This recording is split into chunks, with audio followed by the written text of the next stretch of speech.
here I'm going to do a simple A search, not a search, A search.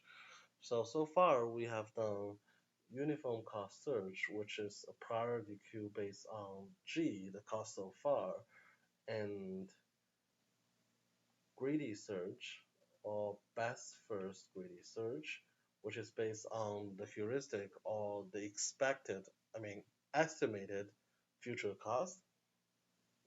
And this one is A, it's the best one. It's based on the cost so far, or historical cost plus the future cost estimated. So we're going to keep track of this priority queue, and we're going to keep track of expansion paths. So the priority queue is sorted by G plus H automatically. So we're going to enqueue S first. S, the cost so far is 0, this is G, and the heuristic cost is 6, so this is H. So I'm not going to write G and H every time. So this is the only vertex we have here, or only states we have here. We're going to pop this or dequeue this or actually expand this and put that on the expansion path. And we're going to enqueue the successor. So there are three successors. S has successor G and A and B. So G seems to be the largest, so I'm going to put it at the back.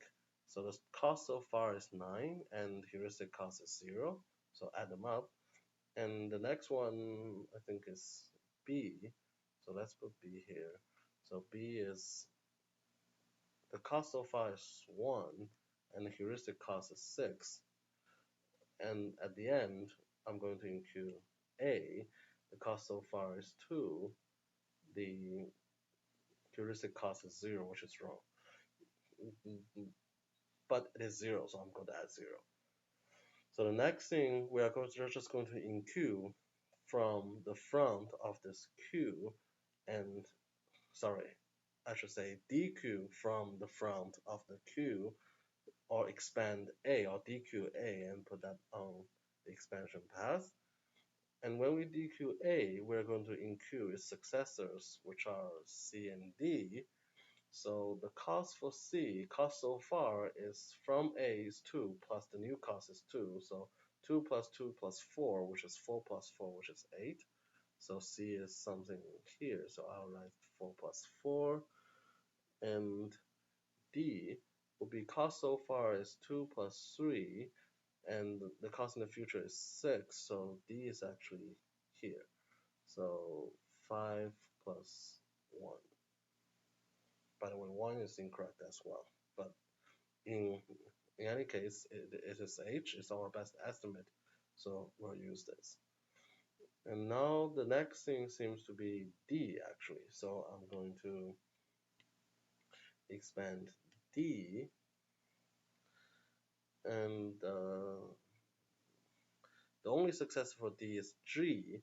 So what's the cost so far? Cost is 5 to get to D, plus new cost is 4, so it's 9, and the heuristic is 0, so we can add 9 plus 0 here, which is replicated, so I'm going to remove this one. I'm just not going to add it. So that's the next step. And next, we're going to continue the same process, expand B or dequeue B, and put it here. And we are going to add the successors of B, which is D and E. So note that we are adding D again, but the problem is this D is already popped or DQ, so we don't remember it. So we're going to add the D back. So where should I put D? So the cost so far is 3. So it's from, so this D is not from S to A to D. This is from S to B to D, because this D is S the successor of B. So that's why we are going to use G as 3.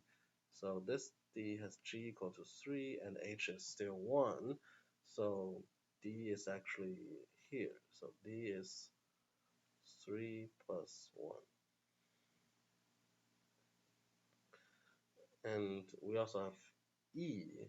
E does not look useful, but I will put E here.